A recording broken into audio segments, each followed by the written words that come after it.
Hello, my name's Paul-Beckett, and today I want to talk a little bit about kind of authority and permission.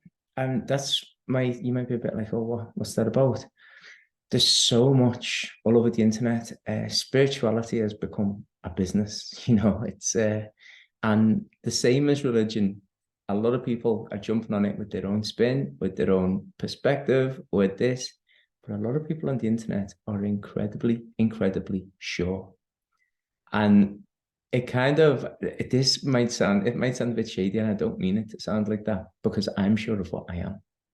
Do you know what I mean? But there's a lot of contradicting information out there, and there's a lot of just really, really complicated, overly complicated information about levels of reality. And this is your energy update, and this star's doing this right now. So we've all got to stand on our left leg. And, there's just a lot of this around. And when I realized my true nature, it was utter simplicity. There was no bells and whistles.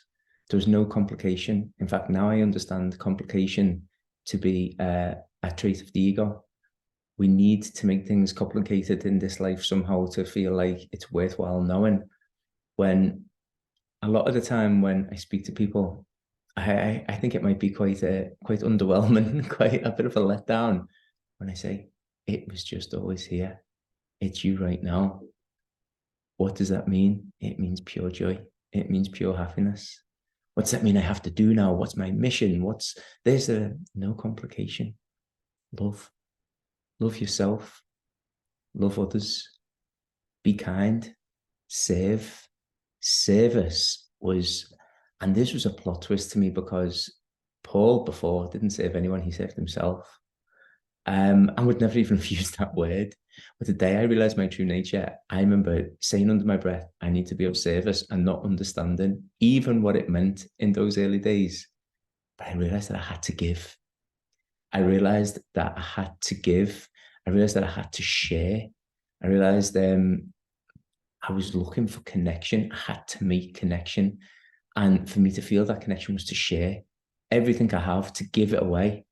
And of course, that can be taken in a really literal material sense, because yes, of course, I do what I can in that way, but it's not about that. It's an energetic thing. It's a sharing of your joy. It's a sharing of your compassion. It's a sharing of your gentleness. It's a sharing of your peace. And so it's a lot more subtle.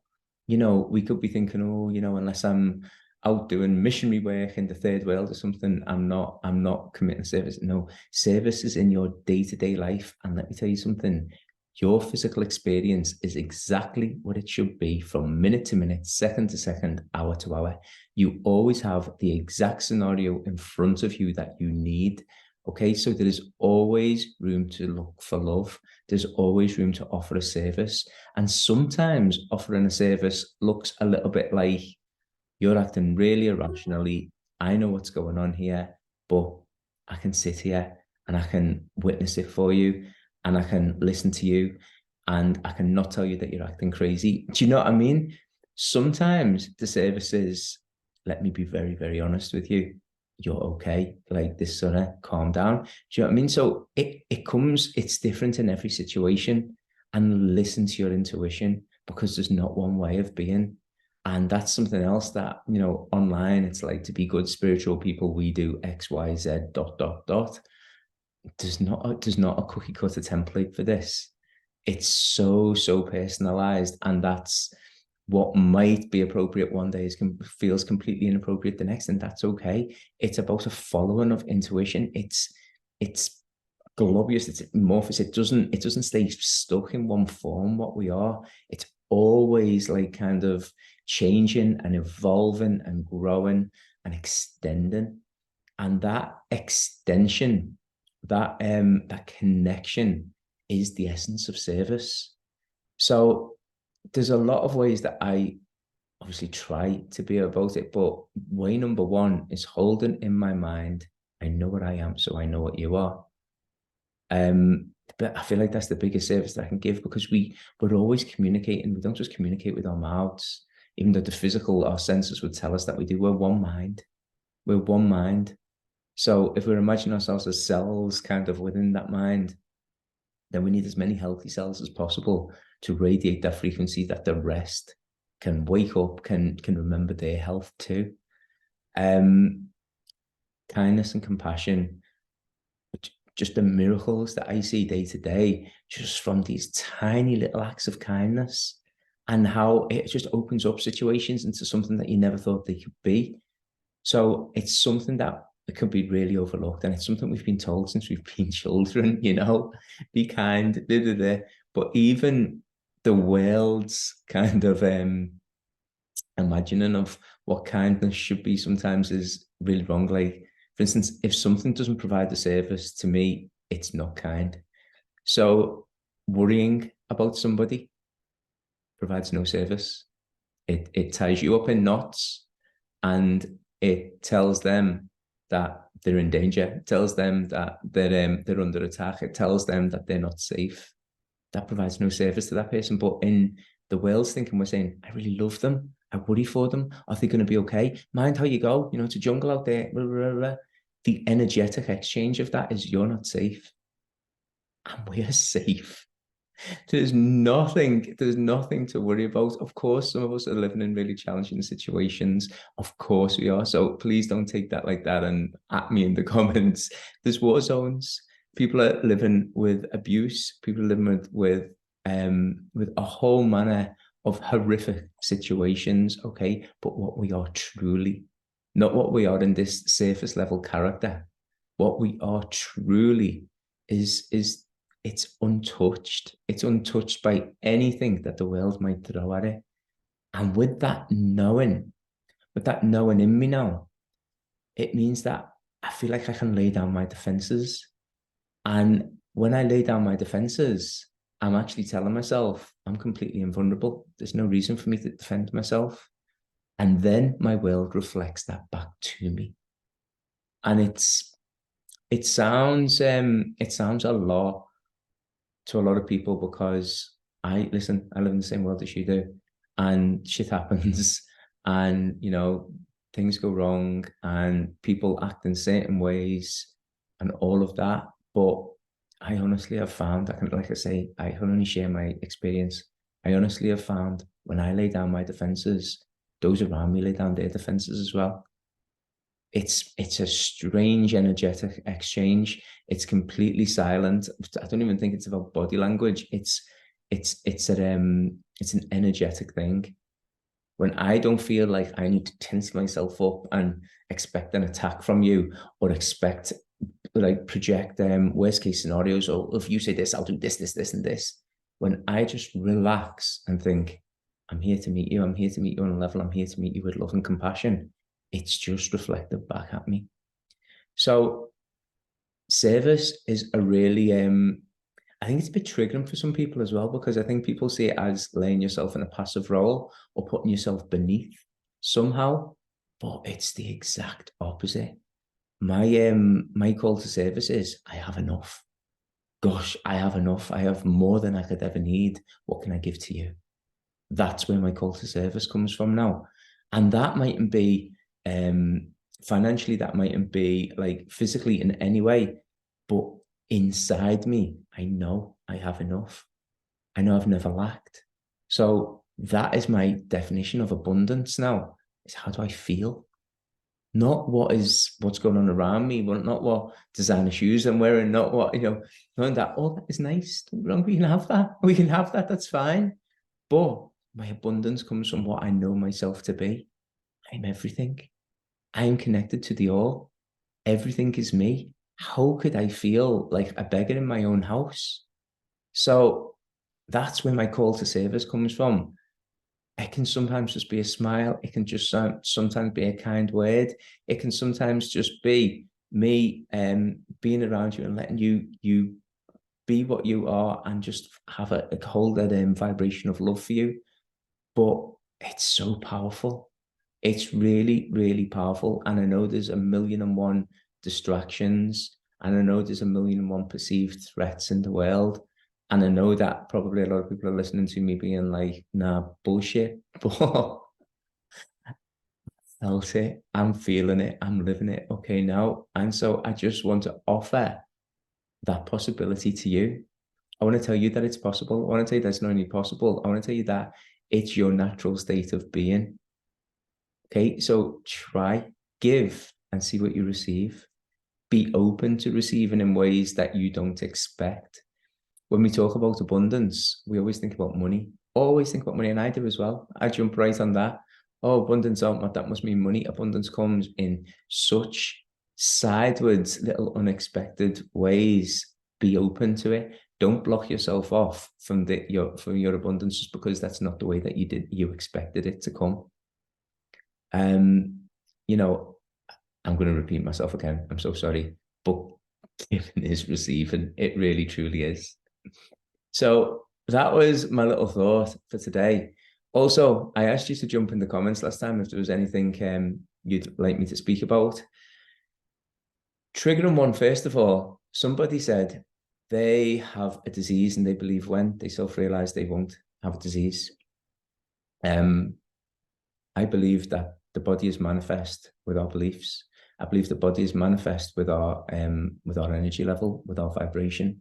I believe holding on to guilt, holding on to shame, holding on to unworthiness, holding on to anger, holding on to disappointment, a disillusionment, all of those things that the world can build into us, feeling not good enough, unworthiness. I believe that manifests in the body in a whole manner of ways. Again, I can only talk from my lived experience. I had an addiction, and the day I self-realized, I realized that addiction was not there anymore. Those intrusive thoughts that were telling me this, do this, it just left completely. There was a physical symptom of this addiction, which was kind of a bladder issue. It completely left. And I'll tell you how it happened. When I realized my true nature, and I almost looked backwards on the Paul character, and I thought, gosh, that was never me. I was just playing a character there. So everything that belonged to that character, i.e. the addiction, i.e. the physical symptoms of that addiction, the health-related issues of that addiction, they weren't mine. I put them down like heavy shopping, and they left. They left. I'm living proof of that. You can argue with me all you like. You can say, no, we need to go through, we need to take drugs, we need to do this, we need to, all of this. And I know you can. And I would probably have argued with myself before this happened, but it's my truth. It's my truth. I said, that doesn't belong to me. Therefore, it didn't belong to me anymore. Again, there's people suffering from horrific illnesses, and I don't want to sound like that idiot who's saying, you brought all this on yourself. Do you know what I mean? I don't want that. So I'm only speaking about my experience. I know that I had what you could kind of consider a disease, and definitely physical symptoms of that. And I said that didn't belong to me anymore when I truly knew that I was not the ego character, and it left me in a second. The next thing that was in the comments was somebody said, so if you're saying there's an emptiness, because there is a sort of emptiness when you realize your true nature, I wouldn't say it's an emptiness like a lack, because that's what emptiness suggests. It's a spaciousness. It's a wide openness. So it's not an emptiness like, oh, this box is empty, there's nothing in it, meaning it's lacking. There's a wide openness. That means I'm everything. I'm not one thing. I'm it all. So when I talk about an emptiness, that's how I mean it. It's not a little empty lacking space. It's a blown open, wide open space. So in that way, it feels abundant. It goes on forever. It's infinity. So yeah, I do have that feeling of that. And yeah, my mind definitely has that. I'm not as tortured with this chattering mind and these critical thoughts and these intrusive thoughts and things. It still comes. I'm not saying it's gone completely. I can 100% find myself getting carried away with thinking, but it's really easy for me to stop it now and go, no, it doesn't serve me. And I find myself sitting a lot of the time, and sometimes when you're with friends or a loved one or something, they'll say, what are you thinking? And I honestly say, nothing. No. And I've always said nothing, because we say that, don't we, mean, my thought, I'm not going to share my thoughts with you. But when I say nothing now, I honestly mean, I was just sitting being.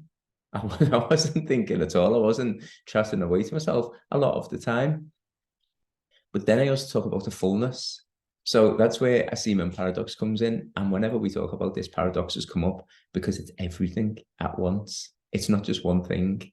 It transcends, duality. It transcends good and bad. It transcends empty and full. It transcends all of those things.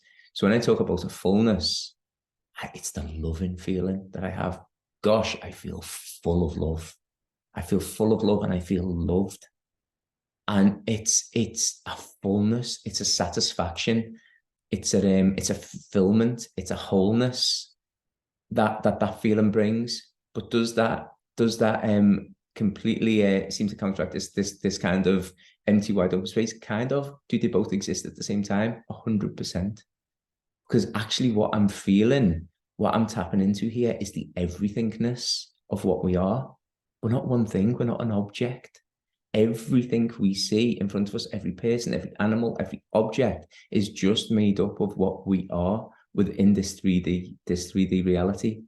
So when I say that there's an emptiness and a fullness at the same time, that's kind of what I mean. An emptiness is a freedom, a wide open space. And the fullness is like an abundance, and like an absolute fullness of love. So yeah, there's a paradox. And yeah, whenever we talk about this, paradoxes always seem to come up. The way all paradoxes seem to be resolved, though, is when we come back to the oneness. We are one, so therefore we're everything. So it can be two seemingly opposing things, because within what we are, duality doesn't exist. Only exists here. We are everything at once. So I hope that made some sense. I don't know. If you want to jump in the comments again with anything else you'd like, and it is only my opinion. You know, at the end of the day, it's only my opinion. I'm one person. I am not an authority. And do not sit here accepting people's authority on the internet, because you are the sovereign being yourself. Okay? So I can only tell you how things occur to me, how my lived experience is. If that helps you, then brilliant. If it sounds like absolute rubbish, brilliant. Skip it. Turn the video off. It's not for you. You'll resonate with what you resonate with. But I will always come to you with the truth. I love you. Bye.